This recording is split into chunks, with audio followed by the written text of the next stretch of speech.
Hello, everyone. Good day. My name is Christian Nabe from Guidehouse, and I'm Program Director of the MENALINKS program, one of the co-organizers of this webinar on AI and digital solutions for grid operators today.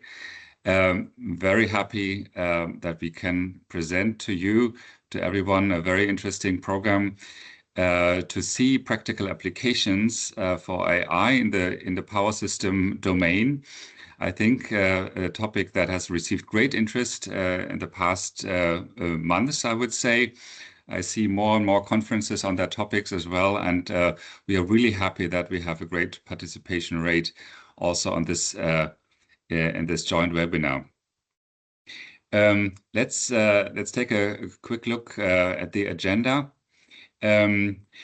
I will, in a second, I will give over the word to UNEZA, our partner in co-hosting this event.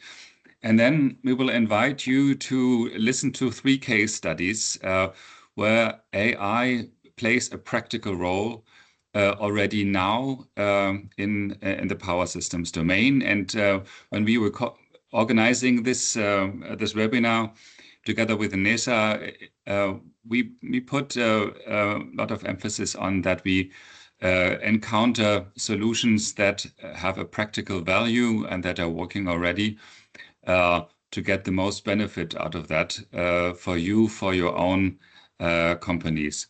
We will have, after the case studies, a bit of a discussion and give you the floor for your reactions and be able to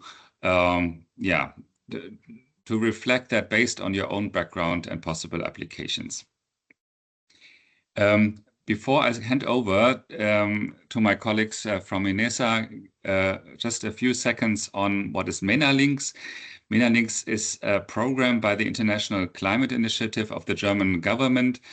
We are working in 5 countries, as you see here: Morocco, Tunisia, Egypt, Jordan, and Turkey.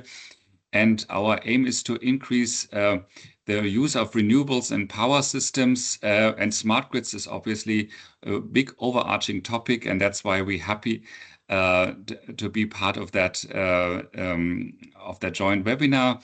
You see here down a few pictures, our specific emphasis of our work we do, and we are continuing to do until the end of 29. We see that smart grid applications can be a key to enable power systems to accommodate large shares of renewables.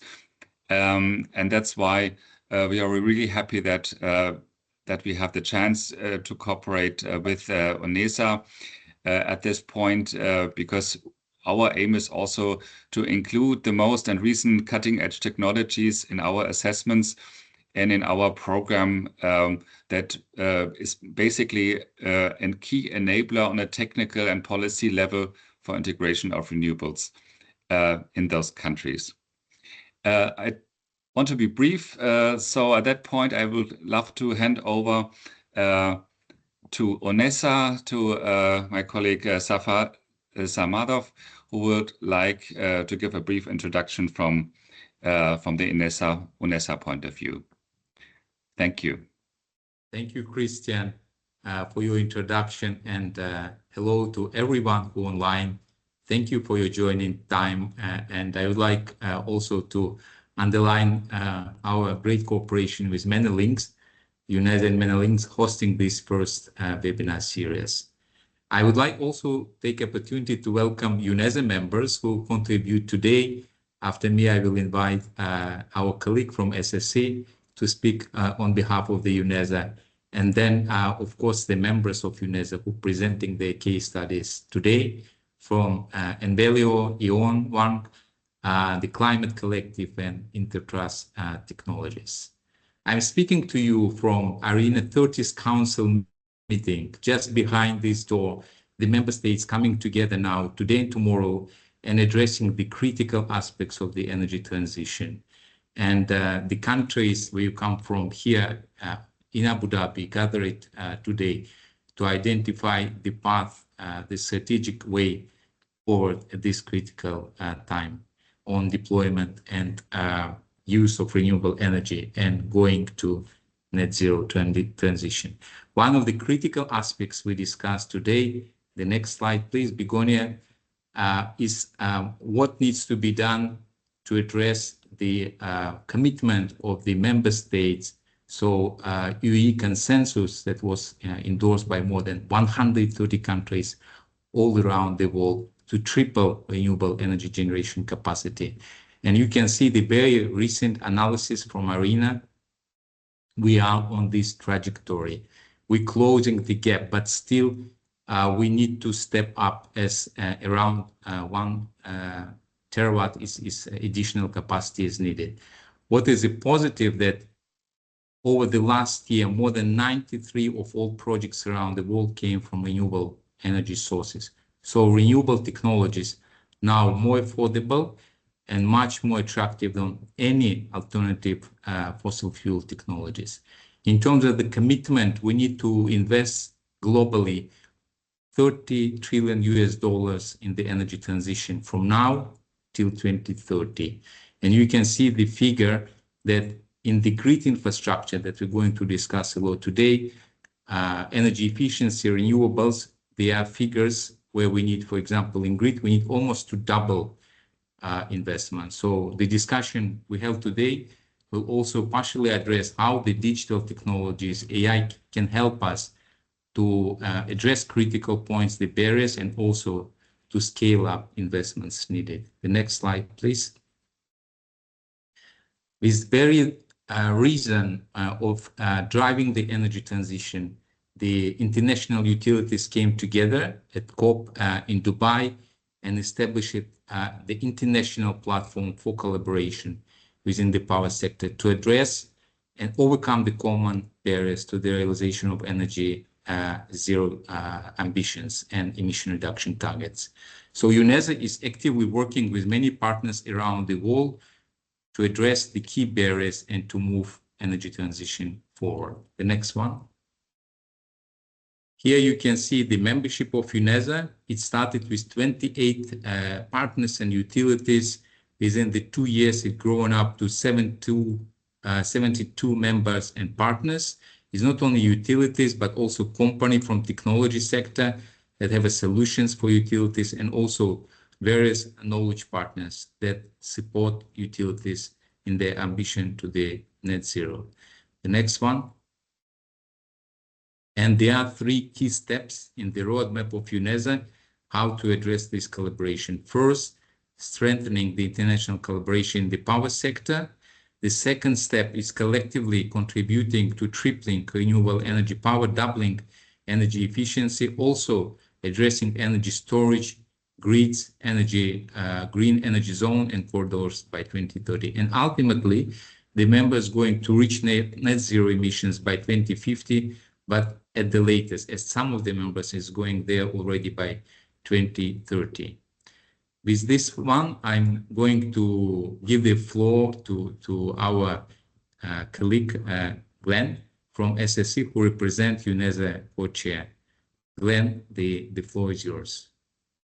Thanks, Zafar, and hello, everybody. It's a pleasure to be here today to introduce or co-introduce UNEZA with Zafar. So I'm Director of Corporate Affairs here at SSE.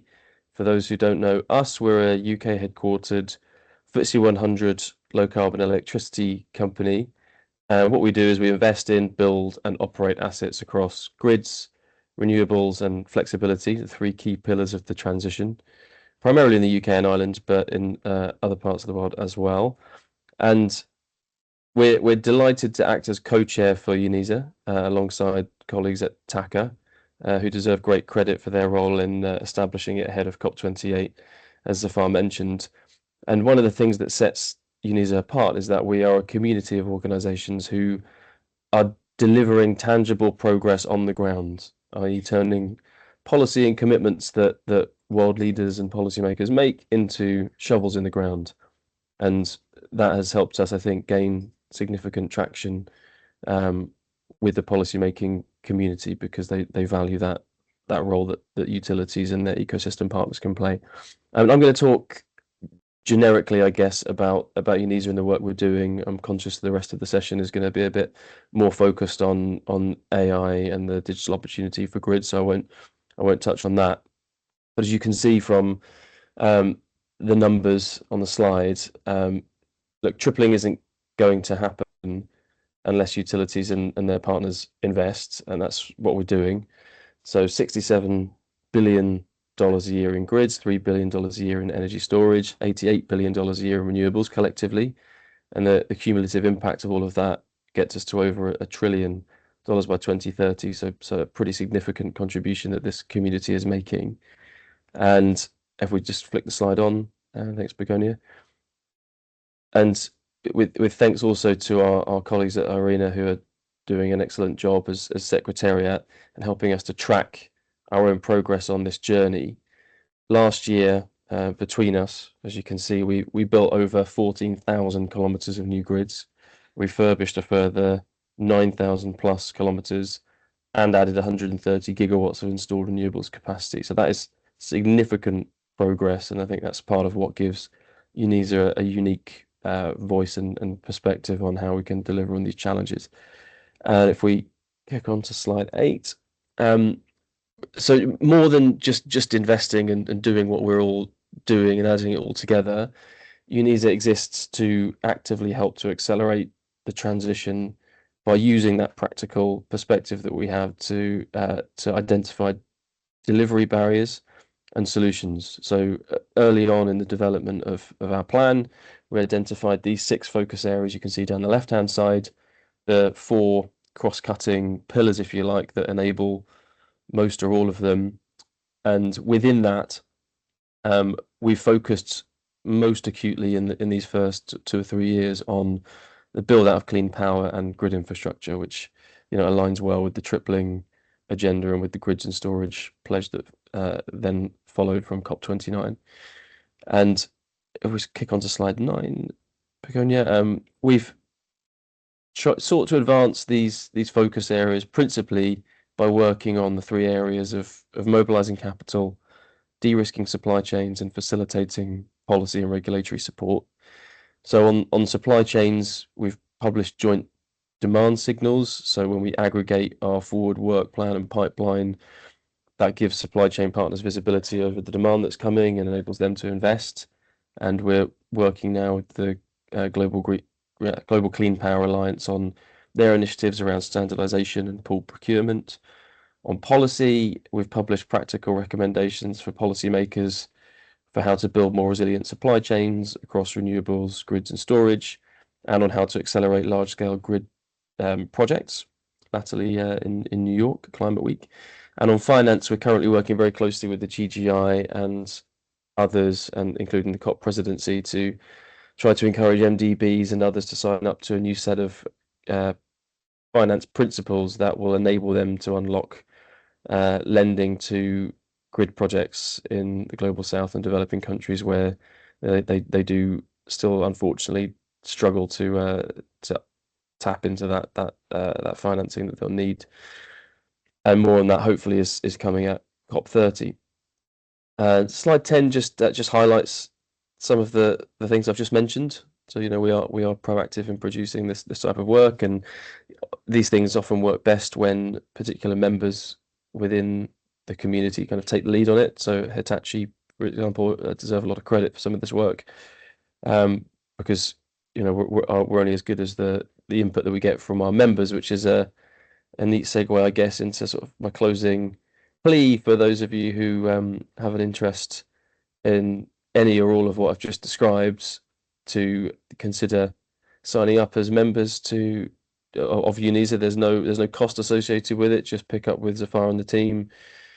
It's simple as filling in a form, and then not only sign up but actively engage with us, because as I said, we're only able to have the impact that we can because we get that level of engagement from members who bring different perspectives on the challenges from the jurisdictions they work in and the parts of the supply chain or value chain that they work in. So I'll stop there because I see you've got a very busy agenda, but thank you for having us. Thanks a lot, Zafar. Thanks to Glenn for this overview on UNEZA activities.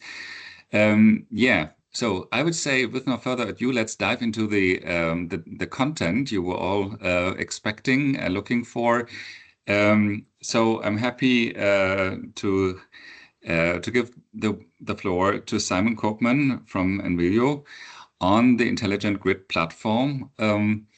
Yeah, tell us more what's about that. We have planned a little bit of discussion time also. So all in all, we're planning for 20 minutes for each of the 3 case studies. So please try to be crisp. The floor is yours, Simon. Yes, thank you. So I think you can see my screen and all hear me okay, I hope. Great. Yeah, then thank you for the warm welcome and the opportunity here today. I would like to talk to you today a bit about the intelligent grid platform and how we automate grid processes across many of our customers in the grid operator space. But maybe first, just a quick introduction to Envelio as a company as well. So we as Envelio, we are pioneers for the digital transformation of power grids. We build software solutions for automation of grid processes in planning and in operation of grids. We started the company, me and 4 other co-founders, back in 2017. And by now we have scaled up to more than 180 employees. We have a very strong research background in the company. So we come out of our spin-off from a technical university in Germany, in Aachen. And we have worked on smart grids for quite some time before we actually founded the company, and always had the goal to bridge the gap between smart grid research and what happens in real grid processes at utility companies. And since the end of 2021, we are in a strategic partnership with the E.ON Group. So E.ON actually now owns a majority share in the company. And together with E.ON, we are further scaling Envelio to the next level. Yeah, our customer base is very focused, or we are very focused on distribution grids, where we can really make an impact on automating and scaling mass processes that are needed for the energy transition. And by now we have more than 80 rollout customers in different countries. So we are a German company. So obviously we started in our German home market. Here we are the clear market leader by now. We cover roughly half of the entire German distribution grid with our customer base. And with this basis, we have started to also expand to other countries. We are active in several European countries, as you can see here on the map. But we have also started our activities in the US market and won Eversource as a first customer there, and have a US subsidiary that was founded last year. Yeah, all in all, we have grids with more than 35 million connection points or end customers under management in our platform, which, yeah, quite a significant number. So our platform, and we have seen a lot of different grids and a lot of different setups. So, and what do we do, and how does this connect to our topic today? Well, maybe first a bit of motivation linking to also what we heard in the introductory session.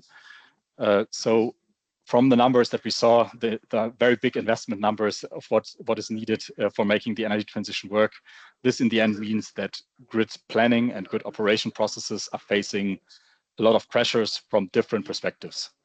So on the one hand side, we have new grid connections, which are a tremendous challenge for the grid. So there are connections of renewables, but also electric vehicle chargers, battery storages, data centers, new load developments, heat pumps. So just a huge amount of number that needs to be handled in the grid. At the same time, the grid reserves that are still left, the available grid capacity that is still left, is decreasing, and grid congestions are more likely because we are entering a very dynamic phase of this development. This comes together then with another pressure point that in many utility companies and DSOs, they're also, like they say, the people resources are quite a scarce resource. So we are in many countries an aging society. Also existing staff is in many cases coming closer to retirement age, which is presenting a further challenge. And finally, also making investments work to that amount that we saw on the slides before. That is a certain challenge because it's just a very big financial number, and also the cost of capitals have been increasing. So this presents a different or an additional challenge to the mix. all in all, this leads us to the fact that we need highly efficient processes in the grids, and we need also very good and data-driven decisions to make the energy transition work and to also make it work cost effectively and dealing with all these limitations and pressures that we have. And our answer at Envelio that we have developed and that we are developing with our customers is summarized in what we call the PlanOps approach. So there are a lot of efficiency potentials left in the grids. And a key aspect from our perspective is to unlock these potentials is the PlanOps approach. So meaning we want to bring together planning processes in the grid with operating processes in the grid on the same digital twin so that we can really make sure we exploit efficiency potentials across the board, across different processes in the grid. This starts on the planning side, but it also means it has to extend towards the operating side in the grid. And traditionally, these two worlds have been quite separated, also in terms of data, in terms of processes, in terms of departments. And we see that by bringing those together, like we did in IT with DevOps, software development and operation together in one, we say the same is actually needed for grids, which is PlanOps.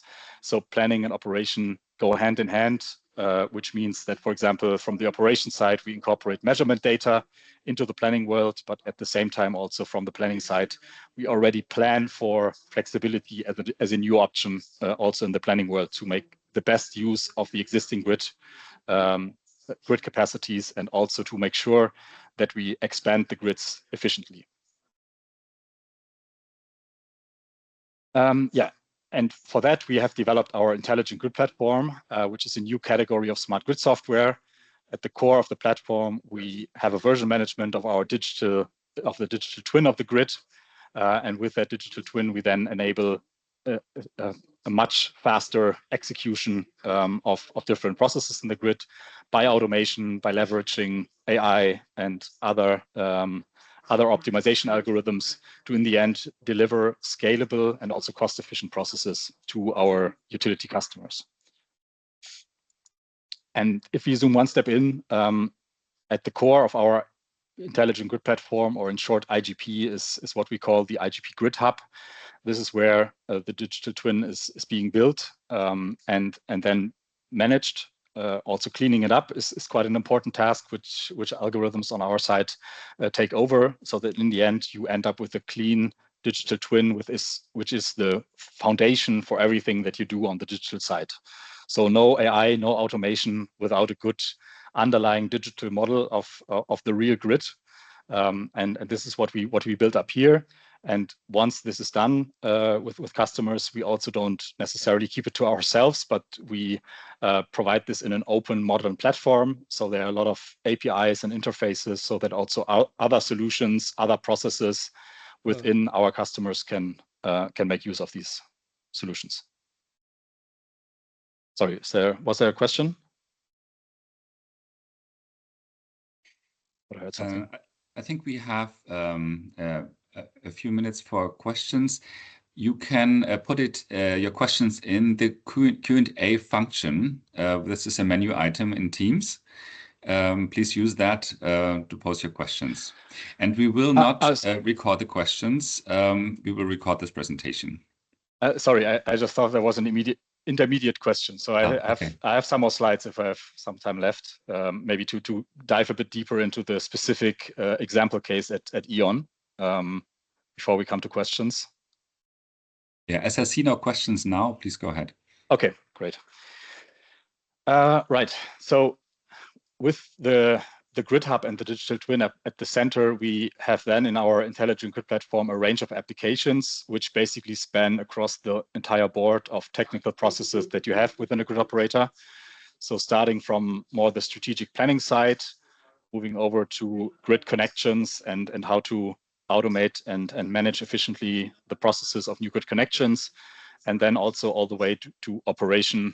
So really following also the PlanOps vision that I presented on the slides before, bringing everything together on one platform and supporting across the board, because we see that the energy transition is impacting all of these areas in a grid operator, and we need to leverage the full potential of efficiencies in all grid processes. Yeah, and then maybe coming to a specific example of how the platform is applied and where we see digitization really in action. And this is from our work together with E.ON, where one focus has been an automation of the entire interconnection process. So whenever somebody new wants to get connected to the grid, which is definitely one of the processes that is most needed in times of the energy transition, because just so many new devices want to get connected to the grid. And you can see here, all in all, that we very significantly cut down engineering processing times at E.ON. So 89% processing times reduced by introducing automation based on the digital twin in a very rigorous manner across the board. So everything starts with an automated pre-check so that actually end customers can already use a self-service function. So no need to interact with anybody at the grid operator, but they can just do this on the website of the different operating companies of E.ON. And in the last year, more than 250,000 requests have been fully automatically processed in this pre-application check. And nobody had to interact. And if you just imagine that otherwise these requests would have landed on somebody's desk and some engineer would have had to take a look at it, you can already see that this is already a huge impact that we delivered with automation. And then the second part is also once then actually a request becomes more serious. So let's say a wind park or a PV system really wants to get connected to the grid. And they want to get a binding approval of their connection, then a more detailed assessment needs to be made, and in the end, a connection contract has to be given.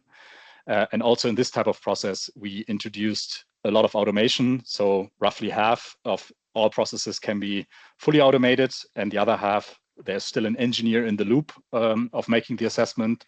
But the processing times still are significantly reduced because the platform provides suggestions and no need to start from scratch with manual modeling.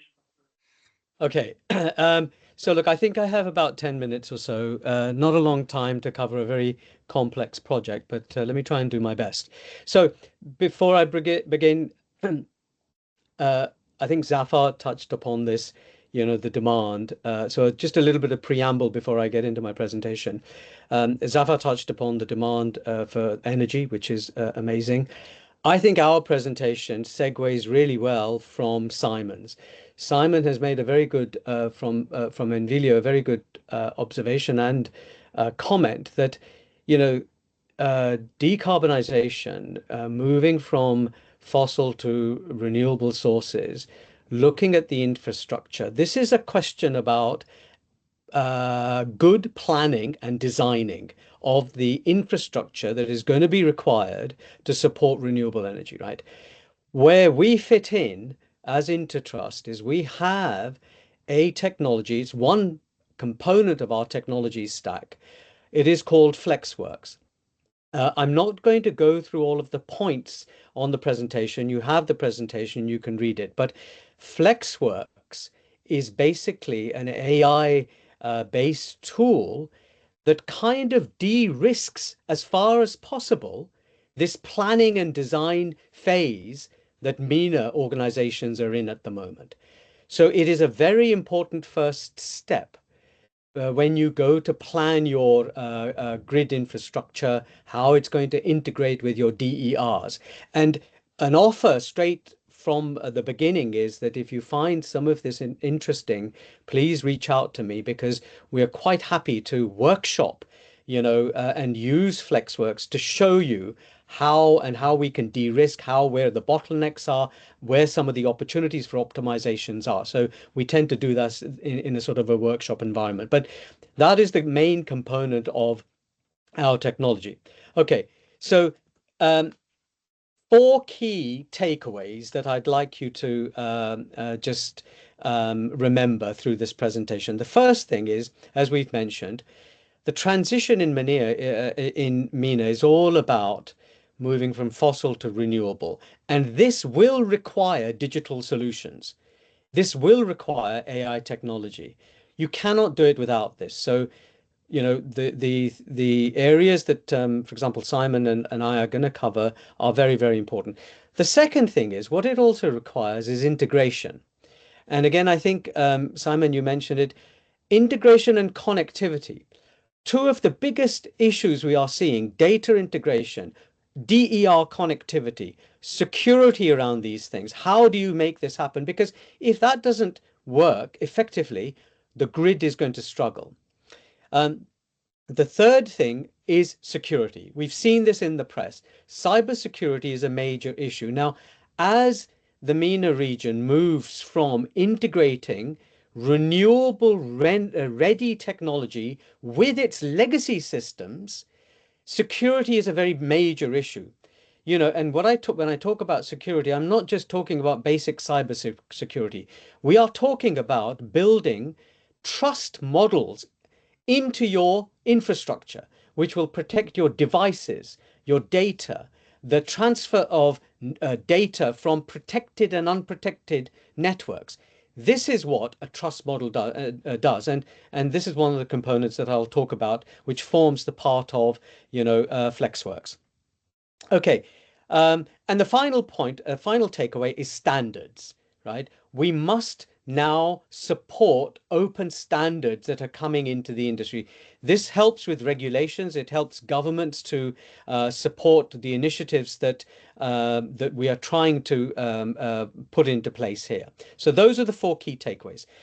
First slide, please. Second slide, please. Thank you. Just a quick information about who we are. We've been around since 1990. As I mentioned, Intertrust, our DNA is security. We are expert leaders in the AI Safety Institute Consortium. And this is a group of very leading organizations that are forming how the NIST standard, a standard that governs IoT security, is being formed. And when I talk about IoT and IoT assets, I'm talking about things from EVs to storage systems to home energy management systems to thermostats. So we are talking about how deep edge technology is going to be secured, how you can prevent it from being cloned or hacked. So very important part of the security piece.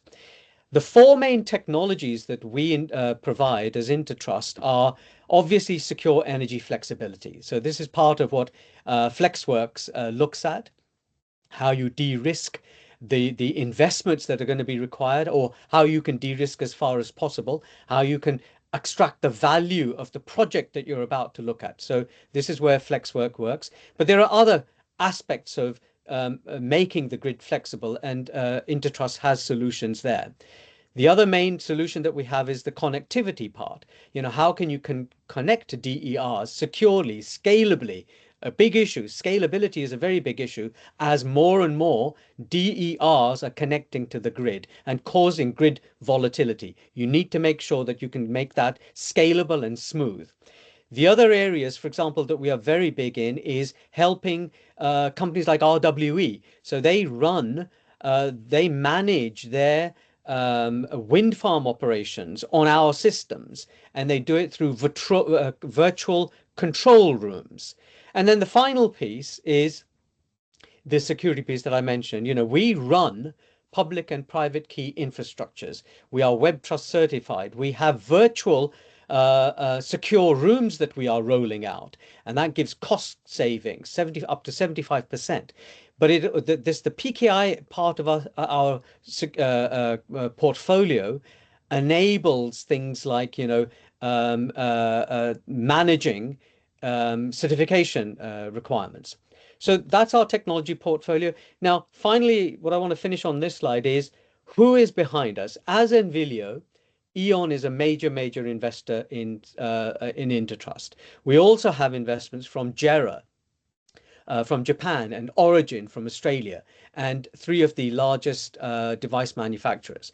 So you can see how some of the largest energy generators are looking at our technology as a way forward to deploy renewable infrastructure ready solutions. And that is really my main message here. The final bit I'd like to mention, there is a link here, TEA. Please have a look at TEA, Trusted Energy Interoperability Alliance. This is an open standard that is trying to bring the supply chain together, is trying to bring security into the supply chain. It is trying to bring trust into how data is shared and how devices can interoperate with organizations. So we believe this is one of the first steps for making, renewable energy readiness infrastructure. Next slide, please. I will rush through the large part because a lot of the points have been covered and they're in the presentation. The main point I want to make on this slide is, the importance of integration. We do have in MENA, the landscape, which is full of legacy systems, and they will need to be integrated into new emerging systems that support renewable energy. That has to be done using AI and digital tool sets. And this will actually stabilize the grid, and that is what will cause growth and attract investment. A stable grid is there to attract investment, as also we heard from Glenn. Very important point. Next slide, please. Okay, this is just touching upon Zafar's main point and a graphic there to say that, look, we need to get this right. If we don't get this right, we're not going to hit our target for 2040 of doubling the demand for energy. Okay, next slide, please. Now, this is an important bit I would like to just spend a minute on. Battery energy storage systems form a major component of our infrastructure. If you don't have a secure BESS infrastructure, and when I talk about BESS, we could be talking about batteries that are contained in electric vehicles or in home energy management systems, so home energy, CNI, batteries that are being deployed in industry. If you don't have a secure BESS infrastructure, which is optimized, then the managing of supply and demand to the grid becomes much more difficult. Flexworks is focused on that area, on the optimization of how battery systems are going to be taking load from the grid and giving load back to the grid. You can look at this valuation, you can get the insights. You can then also, apart from doing the flexibility on the grid, Flexworks will allow you to see where the bottlenecks are, right? And this information is very much required to understand what financial and optimal value you will get out of an initiative. So when you roll out a program, you need to know, where to focus on, where to focus the resource, because resource is also a big challenge in this region. In fact, it's a challenge across the globe. We do not have enough skilled resource, so we need to use that resource optimally. We need to deploy them in areas where they are going to make maximum effect. So Flexworks helps with that, and we can help you to, see that at the beginning of a project. But battery systems are very important. Now, MENA is leading the charge in this. We have certain projects, one in particular in Saudi Arabia under NEOM. They are looking at hybrid solar storage initiatives. We also have Mazda looking at lithium ion. So a lot of innovation is coming into the region. We need to now bring that together and practically make use of it. And I think that is a big challenge. There's a lot of discussion going on. We know what the challenges are. We need to bring that down and say, right, this is how we're going to do it. And this is basically, sorry about this. This is really what Flexwork is designed to do. So BESS, very important. Look at the short-term balancing opportunities that it brings. Frequency for regulating the grid in terms of real-time decisions. Real-time maintenance is very important. We've seen how important real-time predictive maintenance is for the wind farms for RWE. If they don't deploy resources at the right time, in the right weather conditions to do the maintenance, they lose, lots of money. So AI can help with that. Things like Flexworks can pave the way to doing that. And obviously deferred grid investments, showing your investors that, look, this is the valuation we can extract is very important. It's almost a great investment capital tool, Flexworks. Okay, next slide, please. Hello. Thank you. Okay. Just one comment, CNI is very, very important, and unlocking the demand side potential is very important. A few, again, very interesting projects. I believe there are attendees from Egypt. The smelter shift load during that process, for example, in a project in Oman and Egypt, is very, very interesting. The way they are looking at the innovations that are involved in looking at how they can balance the energy requirements off the grid is very interesting. So I would urge people to try and find out a little bit more about that project. And then the desalination project is a personal interest of mine in Saudi Arabia. So how, the energy demands that are being used there. So I think the point I'm trying to make here is the integration between industry and the supply chain. We must get that integration correct. The energy demands and supply to that integration is very, very important. And again, something like Flexworks could help you map out some of the planning and design considerations there. Next slide, please. I just want to say a few words on mini grids. There is a growth of mini grids. These are local grids where residential properties and residential collections, municipalities are buying and selling energy to the grid. This will impact the grid as mini grids then interacted with the major grids. So the Gulf region, for example, is using mini grids in a very effective way for data centers and in the industrial zone. So again, look at some of the initiatives and some of the understanding and the requirements that are being generated in that space. Next one, please. And I think I will skip that. Maybe just a point just a quick one on this is just highlighting the importance of virtual power plants and the emergence of virtual power plants. Virtual power plants are a technology, and our shareholders Origin at the moment are running, I believe, one of the largest residential virtual power plants in the world, in Australia. So they manage about just under 400,000 energy assets into the grid from the residential space. They are managing and they're optimizing how supply and demand and the grid flexibility is working. And again, there's a huge AI component that we have that is working within managing virtual power plants for smart grid and demand aggregation. Next slide, please. Okay. So just a couple of slides to finish up on. I think collaborations are very, very important. Interoperability is very, very important. If we're going to achieve our targets, system flexibility relies upon intelligence and data gathering and open collaborations. We are a very collaboration-centric company. UNEZA is doing great things. The MENALINKS are enforcing those collaborations. So I really would urge everyone to join these initiatives, to look at standards like TEIR, which are practical standards. They're being deployed with technology to help interoperability. So key message there is collaboration. I think we're on to our final slide then, Katerina. Yes, I will skip this one. I think I'm running out of time. Christian, yes. I hope I did it in the 10 minutes. Sorry, Christian, if I overran. Perfect. Thanks a lot, Tony.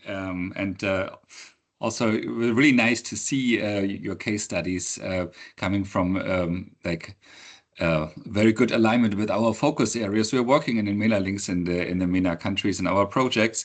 Let me ask one question. specifically, since our colleague from Egypt asked this question as well, can you be a bit more precise on the smelter case in Egypt? You've been presenting, I would say, the requirements and the big functionalities of your Flexworks solutions. Maybe you can use this example to become a bit more applied and practical. Like, where's the software sitting? Who is the stakeholder employing that? Who is involved in setting this up, so that our participants have a bit more clear and more practical picture of what's your solution? It's a great question, Christian. Yeah. So and you do need to plan this. And for example, this is what I was trying to say, that when you begin these projects, and they're complex projects, you need to plan, what are the processes involved? What are the events involved? Where is the data? So you have stakeholders. So the key stakeholders, first of all, it is the C-suite, right? You've got to get sponsors in the C-suite that give you your corporate goals and objectives. They then feed into the data, the planning that you need to do as to, what business processes are going to be impacted, what data is feeding these business processes. Once, what sort of data architectures you have, in what legacy systems, for example, do you have? We work in a very siloed environment. A lot of our ecosystems are still siloed, and we see this when we walk into a large complex utility. This is the planning that we do, and that is where something like Flexworks begins its work. So we gather that information, we then put all of that information into our AI-based engine. It then gives you the ability to look at insights, it gives you scenarios, it gives you the opportunities to optimize. That then has to be collected and formed into an action plan. And very often these action plans are pragmatic plans which feed even your business plan for getting investment. So this is where we believe, Christian, is the first point to start. And the invitation there is that, if you're embarking on a journey, talk to us, right? We have industry experts with domain knowledge, with technology knowledge, with actual energy. They know what the challenges are. They know where the minefields are. That needs to come into Flexworks so that you can roll out an effective roadmap. That roadmap creation is really the main job of Flexworks. Then all of your technologies plug in. Envelio will plug in to manage your grid. Our security engines will plug in. So, but that is the main point I would start at. Thank you. So my colleague Rishi is here with us. Great to be here. Thank you, UNEZA, for organizing it. Thank you for MENALINKS organizing this and inviting us. So today, what we are going to be presenting is our open innovation platform, Electron Vibe, on which we are developing the AI for Power platform. Shall I share my screen? Or is it, yes. Yes, please go ahead. Yes. I think you can do so. Yes, I should be coming up any time. Yeah, can you see it? Great. Yes. Yes, awesome.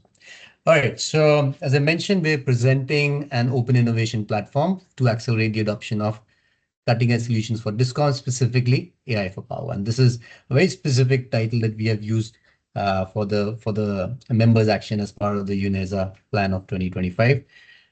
Just before we get into that, a quick introduction to our organization. So we were the founding team at Climate Collective. We were power sector entrepreneurs. We were IPPs and developers. We built about 84 megawatts between 2010 and 2015, 23 in solar and 60 megawatts in wind, selling to both private sector bilateral contracts as well as PPAs, long-term PPAs to utilities. We moved from the power sector to innovation in 2016. It is one of the oldest in the in the region, and now the largest such organization in the global south. Over 1,200 startups that have gone through our 90 accelerator programs. We're this must seem obvious, but we're a UNEZA knowledge partner. Some of the other partners that we work with, Bloomberg, RMI, Third Derivative, Undaunted and GRP, etc. One of the programs that really proud about is called Electron Right. We started this in 2020, and the idea is to work with utilities to identify real operational challenges, and then we do a global call for startups to apply, who then get selected through DISCOM, having a utility composed jury into a cohort where we do two things. We develop business cases, which is to answer the question about the techno-economic case for that solution, as well as a piloting plan to test solutions before large-scale deployment, right? And this is what we and generally the ecosystem calls an open innovation approach, is when you look outside the organization to bring in innovative new solutions, right? Broadly, this is kind of schematically discussing the same thing which I just discussed. The potential of open innovation for large-scale impact is immense, because it really oftentimes, plays a catalytic role to demonstrate untested solutions, which if they work, they can be deployed at scale, right? And the idea is over the last 6 years, we worked with about 20 utilities, 63 startups. These are typically intentionally small cohorts, 6 to maybe 8 startups at most. 12 pilots have emerged, about 8 technology showcases have come. So now this represents a nice critical mass of startup innovations that utilities can see as being pre-vetted, validated as deployable in their operations, right? Rishi? Yeah, so just tagging in here, just to highlight how this platform has really grown and how we've actually been able to show consistency in terms of one, increased interest from utilities to engage with startups. So we've seen that that an increasing number of startups have have partnered with utilities, as Nalin was mentioning, of the pilots that have emerged. And we've also kind of, as this is a program that we want to maximize on the engagement between startups and utilities, we've also changed up our business model and how the program works, just so we can maximize that engagement. And these numbers kind of speak to that. So I think we can move ahead. Yeah, so this is just an overall view of the partners that we built in. Of course, the utilities that we've mentioned, 20 in all, most from India. We've also received support and partnership from Stelco in the Maldives.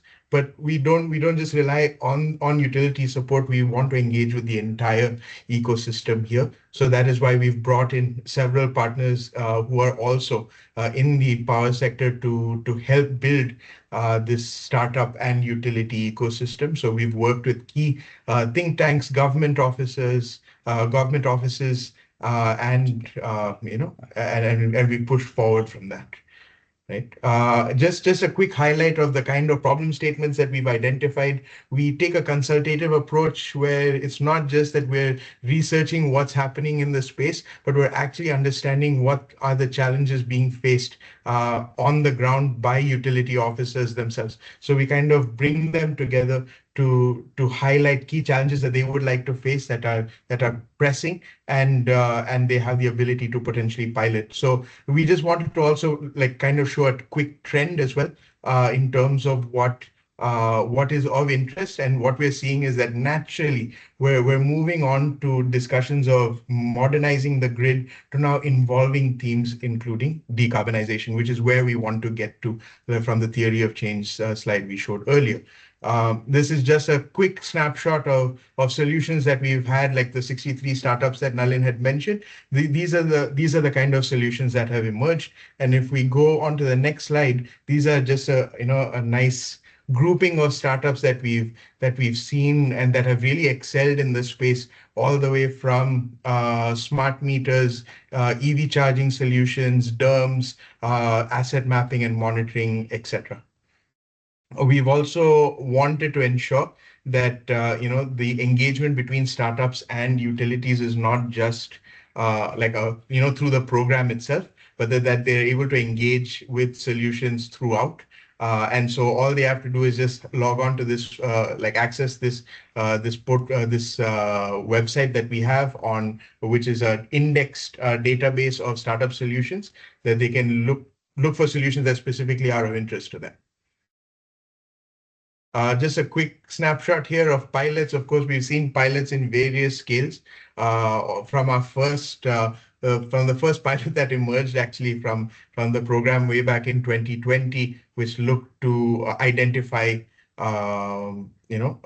fire and electrical faults at feeder level, all the way to larger pilots where this organization, Village Energy, kind of took over an entire village in Kurnool district. It's rural Andhra Pradesh in the southeastern part of India, where they've taken on an entire village to map out the energy consumption management in general, as well as incorporating renewable energy throughout the village.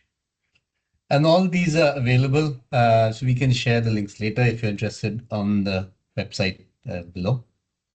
Yeah, so just here's a quick snapshot of the work that we've done. Of course, we want to highlight the pilots because that is what our main focus is. And yeah, we're really happy and proud of the startups that have been able to really scale. These three startups in particular, Kazam, Tekankokt, and Village Energy, have really scaled their efforts and have been able to deploy with various utilities, not just the ones that they piloted within these pictures, but then to other utilities that are within our network and across India as well.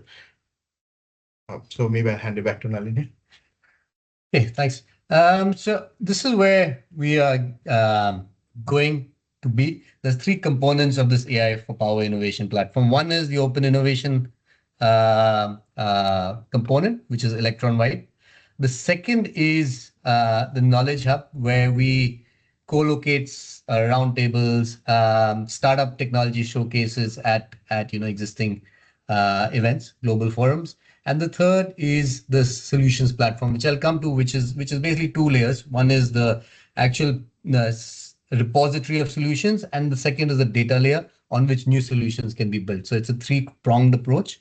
Yeah, as we look to kind of grow this out, we hope to meet you at many of these forums.